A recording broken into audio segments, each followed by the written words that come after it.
All right, so good afternoon, everybody. My name is Jesse, and I am with Exploring by the Seat of Your Pants. For those joining us for the first time, of which there are several classes, we are all about bringing conservation, adventure, and science into classrooms around the world. And we are particularly excited today because today is our second last hangout, our penultimate hangout of the 2018-2019 school season. So thank you guys so much for joining us for this. We're really excited. Right now, we've got 5 classes joining us from across North America and a whole ton on YouTube, so welcome to you guys as well. So I'm going to give them a chance to do a bit of a shout out, and then we will dive right in. We've got Miss Holmes, grade 3s in Thunder Bay, Ontario. Hi, guys. Hey, we're grade 3, Thunder Bay, Ontario. We've got Miss Fluitz, grade 1s in Cumberland in Maine. Hi, guys.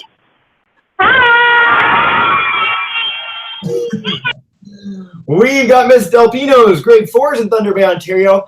They're having some mic difficulties, but they're there. And hi, guys. Welcome in. We've got Miss Barajas, grade 6s in Oxnard in California. Hi, guys. And last but not least, joining us just a second ago, I don't know if their mic's working, but we'll find out in a second. We've got Miss Bones, grade 2s in Marlton in New Jersey. Hi, guys. Oh, they just got their camera working. Hello, everyone. Hello. Hey, of course, the reason you guys are...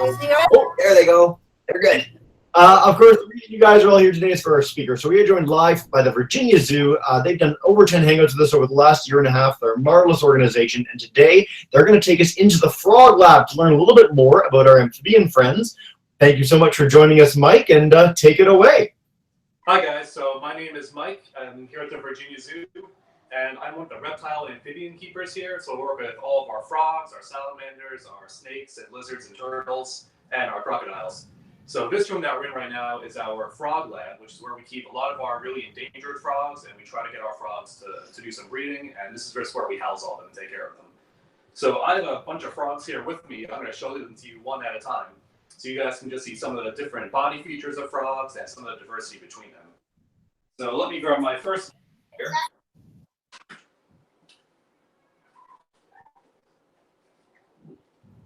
My first frog is actually one of our biggest. This is an African bullfrog. This is a male African bullfrog. Give me a leg, buddy. So you can see he's really big. This guy weighs about 2.5 pounds, which is real big for a frog. He's one of the biggest in the world. Ooh, sorry, buddy. Your little feet. So this is a male. The females don't get quite as big, which is actually a little bit weird for frogs. Usually the girl frogs are bigger than the boy frogs. But he's a big, hefty boy. So these guys are from down in Africa. They're from the savannas and the grasslands. And these guys actually, the males will, they'll guard the tadpoles when the frogs are reproducing. And they'll actually guard them the whole time, make sure there's no predators that try to eat the tadpoles and the little frog babies, make sure no other males come over and try to mess with them or anything. So they kind of take care of them like that. And these frogs are also kind of cool because they have really big teeth inside their mouth. Now, most frogs do have some teeth along the top jaw, like their upper lip. These guys have really big and sharp teeth, so we're really careful when we handle these guys because we don't want to get bit by them because they're actually pretty sharp for a frog. Maybe put him back real quick. There you go, buddy. Take off my gloves. Now, our next frog is going to be a whole lot smaller. Oh, maybe sliding. Come on down, little buddy. Let me see if I can encourage him just to come down a little bit. There he goes. So this next frog is actually a type of poison dart. Oh, he's on again. This is a type of poison dart frog, and he's actually a bright red color, and that is why he's called a strawberry dart frog. Wow, he does not want to cooperate for me. Hope you guys can see him a little bit. I don't want to mess with him too much. Come on down, buddy. He was sitting so nice before for me.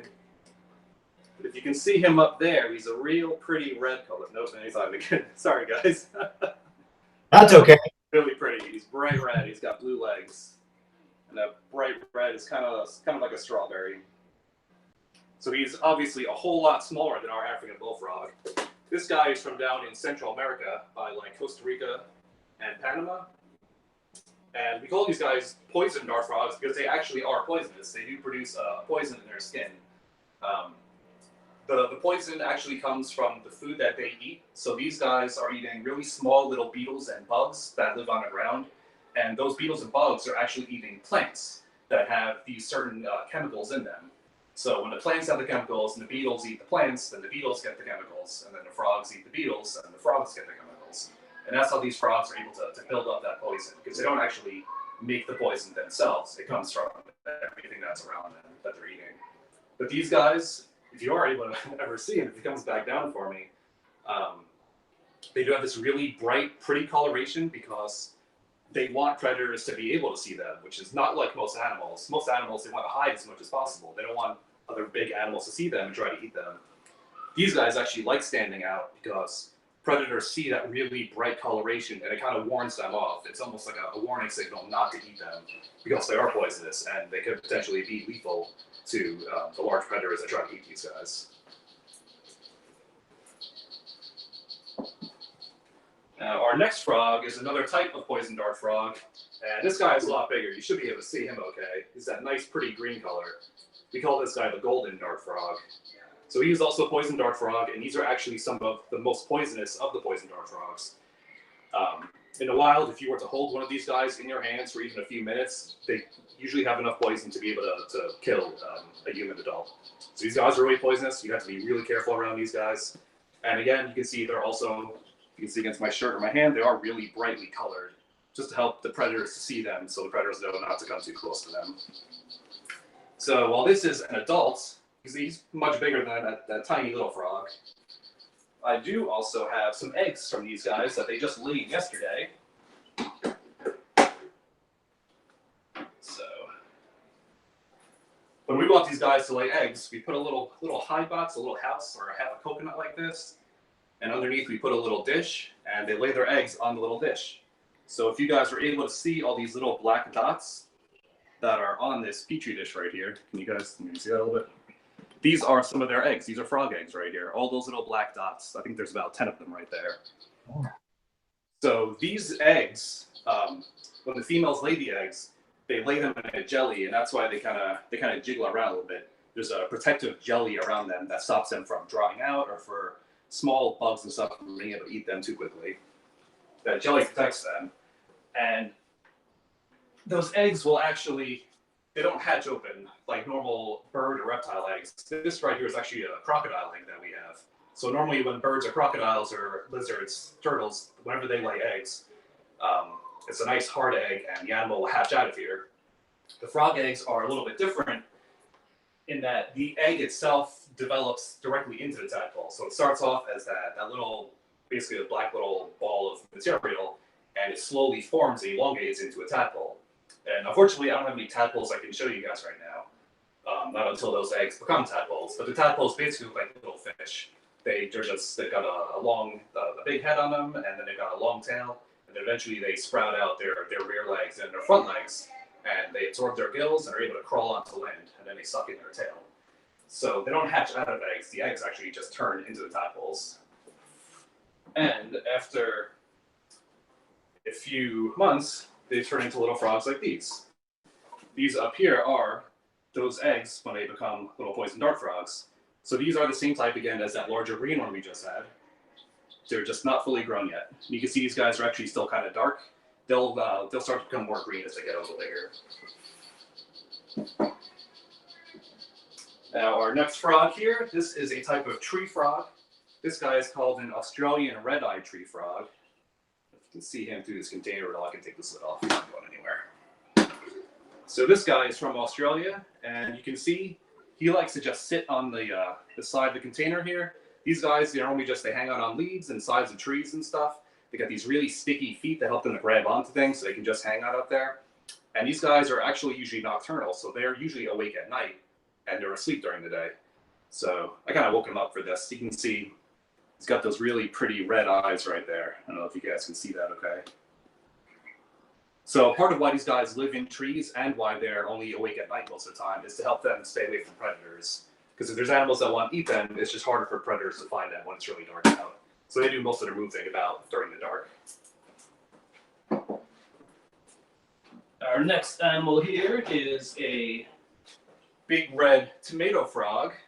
These guys are from Madagascar. You can see he's this giant, hefty red frog, and he looks a lot like a tomato to me. There's his pretty little face. And these guys can actually produce a kind of a white mucousy kind of substance from their skin. So if a predator tries to eat them, it tastes really gross. It's really disgusting, apparently. I've not tried it myself, and I don't plan on it. But it's their way of getting a predator to drop them if a predator's trying to eat them. Because if it just tastes that bad, most things aren't going to want to eat that. There we got just everything there. So our last frog here is going to be, this is called a Panamanian golden frog. This guy is from down in Panama, down in South America, or Central America rather. You can see he's got this nice golden color on him. He's got a lot of black markings. He's hopping about, so I can't really show him like I want to. There he is.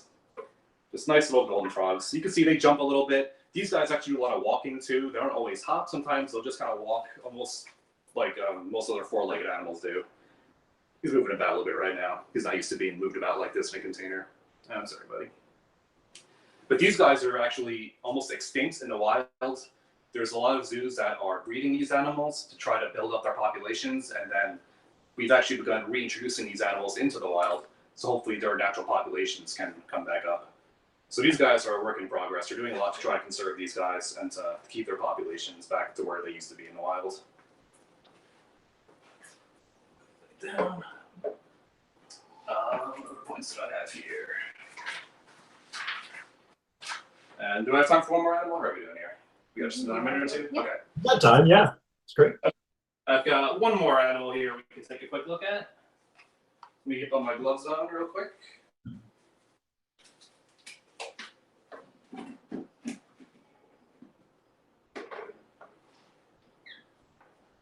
So this next guy is called a cane toad. So he's not a true frog. This guy is actually a toad. These guys are from, he's going to pee a little bit. That's okay. These guys do that. That's one way they get predators to drop them if they don't want to be held or messed with too much. So these guys from Central and South America, and if you see real close on him, he's actually got really bumpy skin. Most of the frogs we've had so far have much smoother skin. They almost look like kind of glossy, and they almost look like they're kind of wet. This guy, his skin looks really dry, and it's got all these bumps on it. So most toads are more like this. They don't have the smooth skin. They got the bumpy skin. And bumpy skin actually allows them to stay away from areas that aren't as wet, so they can take more dry conditions. Most of the frogs that we have here, they need really humid environments, so they need a lot of moisture in the air. They need a lot of running or standing water that they can go into and help absorb that water. Because all frogs and toads have what we call to be a permeable skin to water. That means that they can absorb water through their skin and their bellies. And that's part of how they drink and they breathe, so they need to keep their skin wet. These toads can take more dry conditions. They don't need all that water as much. And usually they're able to just burrow down into the dirt a little bit to help find more damp dirt. That's usually enough for them. All right, buddy.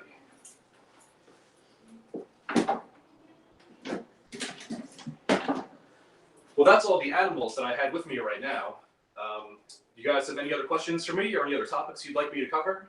Yeah, outstanding. Well, thank you so much for that, Mike. Unfortunately, the video wasn't the greatest, so we couldn't see some of the details, but that was awesome, and we covered a ton.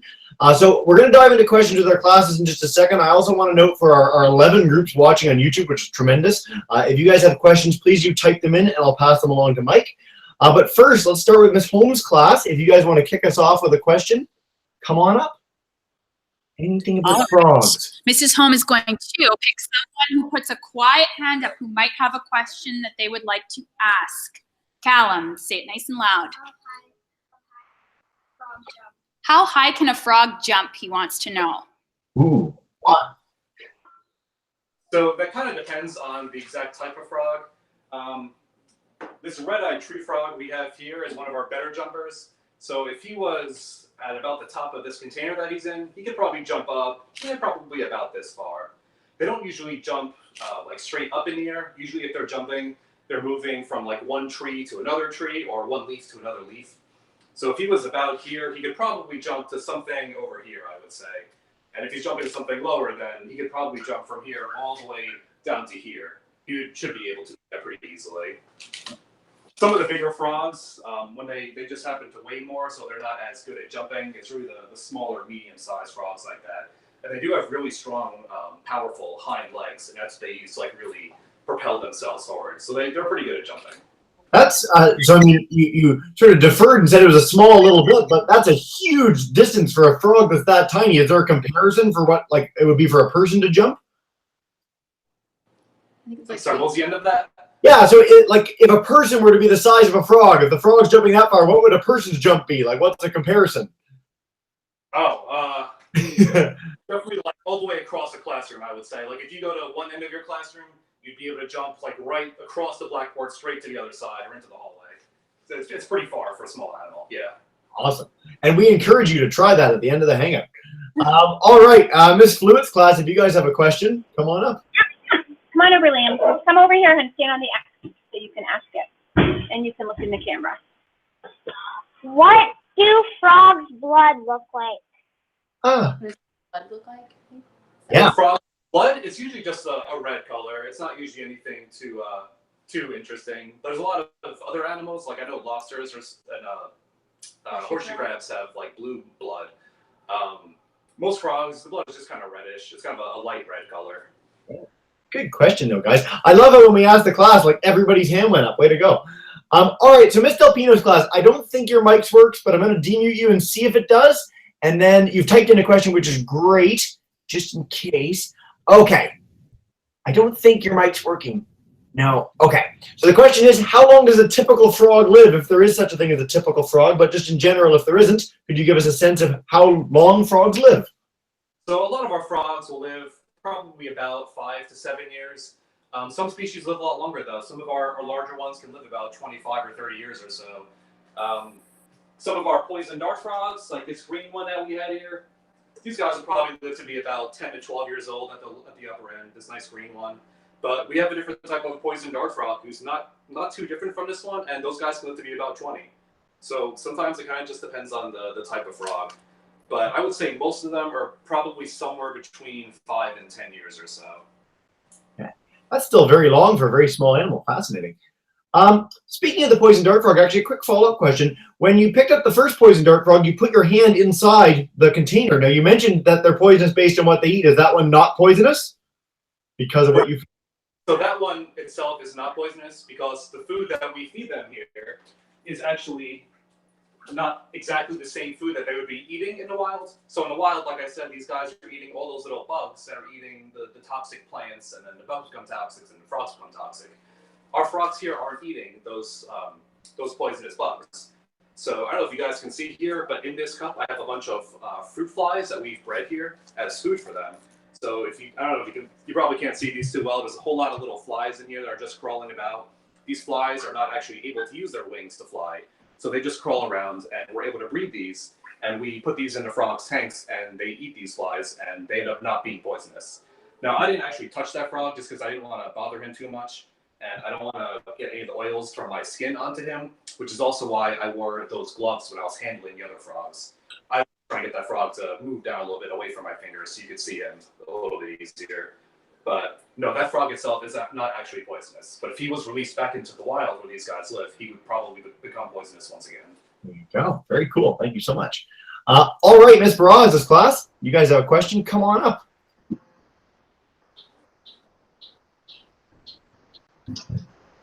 Do the poison dart frogs have any natural predators? Question. So there's a few type of snakes that have some immunity to the poisons that the frogs create. But even then, that's not the only food that those snakes are eating, because after a point, I'm pretty sure that eventually the poisons would build up in that snake and it would have negative effects on them.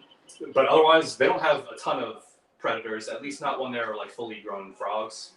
Other than a few examples, there are a lot of animals that will eat the tadpoles before the tadpoles are able to move onto land and eat those more toxic bugs.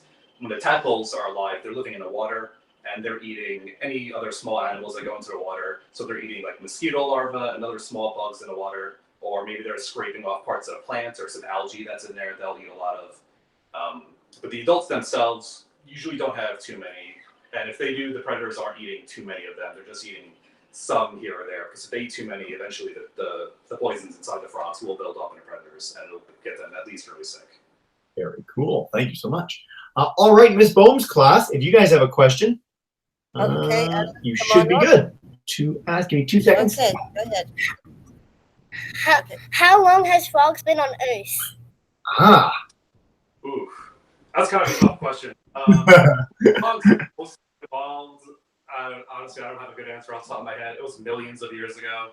Frogs have not just recently evolved. They're really primitive in a lot of ways, and they've been around for a pretty long time. I honestly don't have a good answer for that off the top of my head, though. I'd have to look that up and get back to you. the quickest answer I can find online is that they didn't evolve too long after things came onto land at the beginning. So like something like 350 million years, but that's the first answer that came up. So it might be more recent than that, but it's a long time. Probably about right. All right, we've got a whole bunch of questions online from groups, so way to go to the classes there. So our first one for Mr. Zangoli's class is, do you have a favorite frog, Mike? So I actually like a lot of the poison dart frogs a lot. We have some really pretty green and black frogs that, to me, they're just like the prettiest frogs, and I really like them a lot. There's also another type of tree frog, which is, it's actually also called a red-eyed tree frog. So it's not exactly the same as this Australian red-eyed tree frog that we had out before. The other one that I prefer is actually a South American red-eyed tree frog. And they're also nocturnal, so they spend most of their time sleeping on leaves. But when they wake up and they move around, all on the sides, underneath their arms, they've got this beautiful blue color with the yellow stripes. And they're just a really pretty light green. They've got these really big red eyes. And those are, honestly, they're just some of my favorites. Beautiful. I just like them a lot. I was fortunate enough to go to Costa Rica 2 years ago, and I saw a whole lot of them down there. So that was really cool for me. Very cool. I urge the classes too, when you guys are done, look up poison dart frogs. There's so many diverse species. They're so spectacular, like the jewels of the rainforest. So do check that out. All right, we've got a question from Miss Black's class, grade 6s in Courtenay and BC. They wanted to know how many species of frogs are there in the world? That's another good question. The problem with that question is that there are still frogs that are being discovered. Like every year, we're finding more and more frogs down there. Because some of these frogs are so tiny, they're smaller than your fingernail. They're very tiny frogs. And if they're just out in a small pocket of a rainforest somewhere, or if they burrow themselves in the ground a lot, or they live up high in trees, it's very hard for people to find these animals. So it's kind of hard for me to even give a good answer for that. Like he was saying, there's hundreds of types of even just poison dart frogs just in South America and Central America. Let alone all the other species of frogs in the world. There's so much diversity out there. There are well over hundreds and hundreds of types of frogs and toads, though. Which is a really neat answer. So it's one of the things that we only really get with people who study rainforests and people who are in the deep ocean, that almost every time you go out looking for new species, you find many more, which is just spectacular. And it's actually a better answer than having a concrete answer because it's neat and it means that there's more to explore. All right. Let's go back through a round of questions. Miss Delpino, if you want to type one in, I'm sorry the mic's not working, but you can type one in and I'll get to you guys in just a second. Miss Holmes' class, we'll start back with you guys. Come on up. All right, quiet. Mrs. Holmes will pick someone else to ask a question. Xander. How much water does a frog need each day? Drink. How much does a frog drink? So most of Drink or? I'm sorry? Yep. No, you're good. That's it. So they don't drink a ton of water, and actually they don't even really drink with their mouths the way most other animals will. Like, for example, you'll pick up a bottle of water and you'll drink that, or a dog or a cat or most other animals will go over to like a pool of water or a pond or whatever, and they'll bend down and they'll drink that water. These frogs, they almost never use their mouths for drinking. So what they do is they'll go over to either really wet dirt, or they'll go into a small puddle of water, or even just a couple of small leaves that have a little bit of water in the leaves after it rains. And they'll kind of just either sit on it, or they'll just, as they hop across it, they've got that really sensitive skin, and especially on their bellies, they've got a patch of skin that they're able to just absorb the water directly into them. So it's not a whole ton of water, but they do need to constantly have some water around them, because if they dry out, then they have a very hard time breathing or even just moving about and stuff. So they definitely need to stay moist. Hope that answers your question. That's great. And how cool is that? They can absorb water through the skin. Very neat. All right, we're getting so many questions online. I'm sure we're going to intersperse them here. So from Miss Thompson's class, which is grade 3, 4, 5s in Peterborough, Ontario, they wanted to know, do frogs have ears? Yes, that's a good question. Frogs actually do have ears. but they don't have big external ears. Well, I have big ears. They don't have big ears outside of their head like humans do and so many other animals. What they have, basically behind their eyes, I'm not sure if any of these animals have it. I can show you. I might be able to in a second. I don't know if it'll come up on your videos. But behind their eyes, they have usually it's a darker patch of skin. It's like a nice circle shape, and it's called a tympanic membrane.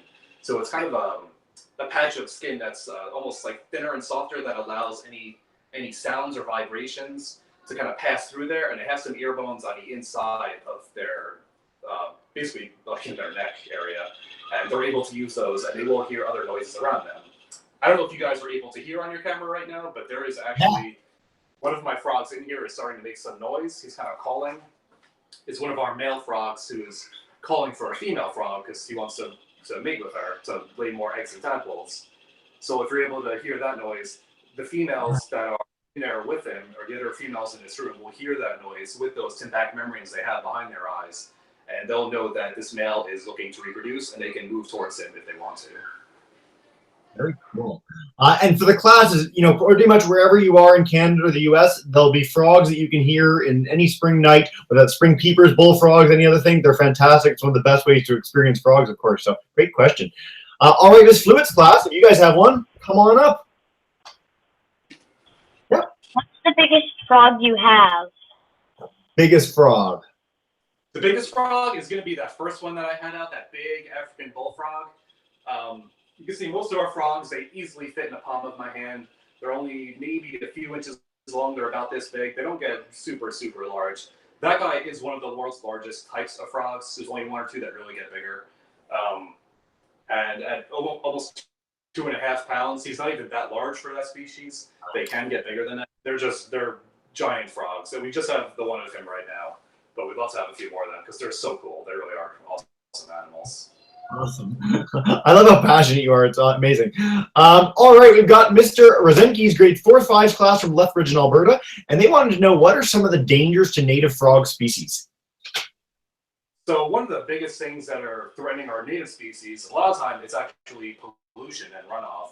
So any pollution from roads or industrial complexes and even like fertilizers that people use on their lawns. After it rains a lot, the rain washes a lot of those chemicals into the water where these guys are, and because it has a sensitive skin, it can be really harmful for them. It can be toxic for them. It can harm the tadpoles. It can harm all the adult frogs that are in there. And depending on where the species are, habitat loss is another really big threat to a lot of these animals. If these guys are used to living in a small patch of forest or grasslands, and those are all removed and people put in buildings and cities and towns and stuff, they're just slowly losing all the habitat that they used to live in. And if you get like a really long stretch of suburbs and cities and stuff, and that goes like through the middle of an area where a frog population used to live, suddenly that population can be like cut in half, and those populations can't mix with each other anymore, and that just hurts their ability to thrive and to keep doing what they used to be doing. Yeah. Well, that's why we have places like zoos that can help and educate people and reintroduce them if necessary. Actually, on that note, you mentioned that you guys reintroduce or are working to reintroduce frog species, and that's something that a lot of people don't think about when they think of zoos and aquariums. Can you speak just a little bit more to the fact that you guys are actually getting species back out into the wild and breeding them in captivity? Sure. So this Panamanian golden frog is the one I was referring to before. Our zoo has not reintroduced any of these into the wild yet. We're being really careful. By we, I mean zoos are being really careful about which of these animals we reintroduce, because we want to really carefully manage the genetics of these guys to make sure that we're breeding them right and they have good genetic diversity before we release them into the wild. And we want to make sure that the ones we're releasing back into the wild are doing well. A lot of these species, it would be hard for us to reintroduce into the wild, not so much because they might not do well, but there's not always a lot of habitat left for them. And if the reason that the frogs aren't doing well in that area to begin with is that there's too much pollution or something else that's threatening them, then just putting the frogs back in there doesn't mean that the environment is any more suitable for them. They will just continue to die off again until the problem with their environment ends up being fixed. So it's hard to reintroduce a lot of these animals, but there's a few that we're really trying for certain areas that we think we can be successful with, that they'll do well when we put them back. Good for you guys. All right, Ms. Delpina's class wanted to know, how do you catch the frogs? How do you get them into the zoo in the first place? And then how many do you have there total? That's a good question. So there's not a single animal in this room that was actually caught in the wild. Every frog we have here was actually born in another zoo somewhere. And a lot of these frogs were actually born in this zoo too. So at some point, many years ago, a lot of these animals initially would have been caught from the wild.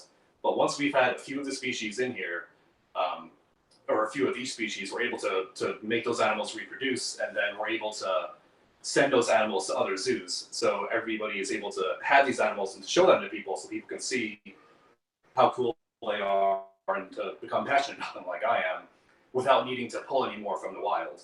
So we're trying our hardest to almost never pull animals from the wild if we don't need to, because we want to leave those wild populations as strong as they can be, and we don't want to hurt those at all. Excellent. All right. Ms. Baraz's class, if you guys have another question, come on up. Oh. Wrapping up today? I think they're wrapping up today. All right, we can come back a second. Ms. Bohm's class, if you guys have a question. Yep, come on up, Samantha. Come on up. Okay, go ahead. What is the rarest frog you have? Rarest. The rarest frog we have? Yeah. Honestly, it's probably what I'm holding right here, that Panamanian golden frog, because these guys, for a while, they were extinct in the wild. So if we're reintroducing these, there will be some out there, but there's not a lot of these out there in the wild at all. And there's not even that many zoos that have these. These are a pretty cool frog species that not many places have right now. We're doing our best to breed them and get their numbers back up. We have a few other types of poison dart frogs in here that come from areas where their territory is just disappearing. So there's not many of them left in the wild either. And some of them, we're starting to make more breeding programs so we can exchange these frogs with other zoos and they can breed them and we can get the numbers back up a little bit. So, because there are a lot of frogs that are really endangered in the wild right now. Yeah. Excellent. Great answer, guys. And then one last question we'll take from a group online, which is from Ms. Thompson's class. How do you tell a male from a female frog? Is there a way? Yeah, there is usually a way. It kind of depends on the species. Most of the time, for a lot of these species that we have here, the easiest way to tell is that when you know they're old enough that they're done growing, when they're adult size, the females are usually just larger than the males are. And we can measure these frogs. We can take almost like a ruler or tape measure, and you can put the frog on and take a picture of it from above, and you can measure from the end of their nose down towards where their butt is, and the females are just usually longer than the frogs. The females also have a little bit more of a pear shape to them, whereas the males are usually a little bit more slender. So the females kind of bulge out before it gets to the hips. Especially if these guys are reproducing if they're laying eggs, you can almost even see the eggs inside of some of these females. There's a few exceptions to that, such as that really large frog, the African bullfrog I had at the beginning. Those guys are easy enough to tell once they reach a certain age because the males are just so much bigger.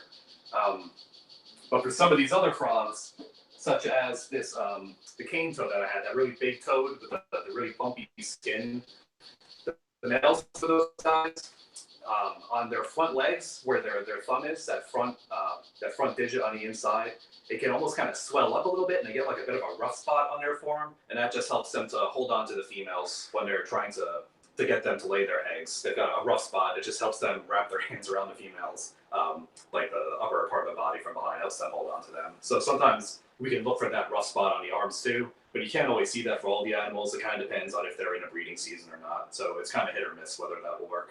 Yeah, very cool. So I completely lied. I have one more question that we had from a group online that I'm amazed we had not covered yet. What is the difference between a toad and a frog? So I was kind of trying to touch on that before. The toads will have the much more bumpy skin, and the toads are usually they're more stocky animals. They're a lot more round in their shape. A frog will have like the really smooth skin. They'll be a little bit more slender. They'll have like a little bit of a longer body. Frogs are also much more likely to live in water. There are a lot of aquatic frogs that they spend their whole lives in the water, and they may or may not even come up for air. Some of these frogs actually absorb the air through their skin with the water. But frogs are much more likely to live near water, and if they do live in the water, they'll have these webbed feet. Either their front feet or definitely their back feet, they've got a lot of webbing on them between all their toes that helps them to swim through the water better as they get. Usually, if it's a frog that's living in a much more dry area, it doesn't have a lot of water around, it doesn't rain that much, it's more likely to be a toad. That tends to be where toads are found more often, and they've got that bumpier skin, so you can usually tell by looking at them. Outstanding. Before we wrap up by asking where people can learn more, I just want to cover one more thing, just because it's important for classes, in this instance, sort of uniquely among the animals we cover. If people run into a frog, so you use gloves to pick up a frog, should people pick up frogs in the wild? How should people handle frogs if they run into them wherever they may be? No, so if you guys find frogs, you should probably just let them be. If there's a frog, like, in the middle of the road or the sidewalk or something, and you want to help it across, it seems like it's in a really dangerous situation, you might want to pick it up and move it, but usually we try to leave these animals alone. We don't want to touch them too much, and you guys aren't going to have usually poisonous frogs in your area, not like these poison dart frogs, but still they can have salmonella and other bacteria on them, and sometimes they put off weird chemicals. So you don't want to touch these frogs and then like touch your eyes or your mouth or anything on you, or touch some food and eat the food, because you don't want to get any of those germs inside you that can make you sick. But the frogs also have really sensitive skin. So if you've got all dirt on your hands or all kind of weird chemicals that you might eat in your eyes, or sometimes it's even just the oils from your skin, can be really harmful for some of these guys too. And that's why anytime I touch these guys, I wear gloves, or I at least make sure my hands are as clean as I can possibly get them. I scrub with a lot of soap and water to make sure my hands are really clean. I use gloves when I touch them. Thanks so much, Mike. And as we wrap up, is there any place where people can learn more about the work you guys are doing at the Virginia Zoo as a whole, learn more about frogs? Where can we guide classes for the next step? Honestly, I would encourage you to just, sorry, what were you saying? Our website. Yeah, if you go on the Virginia Zoo's website, we have a pretty good wealth of information on there. I would encourage you to look into different types of educational programs that can tell you more about frogs. I'm sure there's a wealth of information on the internet. And you could even get involved with stuff like, we have a program, some of us zookeepers participate in a program called Frog Watch, which is basically we go out at night during the spring and the summer and the fall, and we're able to listen for what frogs are in a specific area, and we record the frogs that we hear, because we're able to, with some studying, we're able to recognize the calls of these frogs, identify what species they are, and then we can record where the frogs are, and using that we're able to determine over time if the frog numbers are going up or if they're going down, because if the frog numbers are going down in an area, it's usually not a good sign that the environment there is doing well. Usually frogs are one of the first animals to stop doing well when an area starts to not do as well. Great, guys. Yeah, do check out Frog Watch. I was hoping you were going to say that. It's a marvelous program. And then the Virginia Zoo website is amazing. As I said, we've done hangouts from mammals to invertebrates, from frogs to hornbills and more. So it's been a really incredible year. So do check out some of our past sessions there as well. And guys, what we do at the end of every hangout is I'm going to demute everyone's microphone. And so boys and girls, if you guys could get ready to join me in saying a huge thank you to Mike and the Virginia Zoo team for joining us today. Everyone's mic is now muted, and go right ahead. Thank you guys so much. Thank you, guys.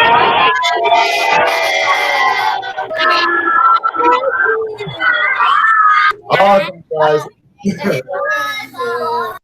Thank you guys so much for taking part again in our second last hangout of the school season. It's been marvelous. We look forward. Hopefully you can join us for our last one this coming Friday, and do check out some of the sessions online year round over the summer as you guys have a nice summer break.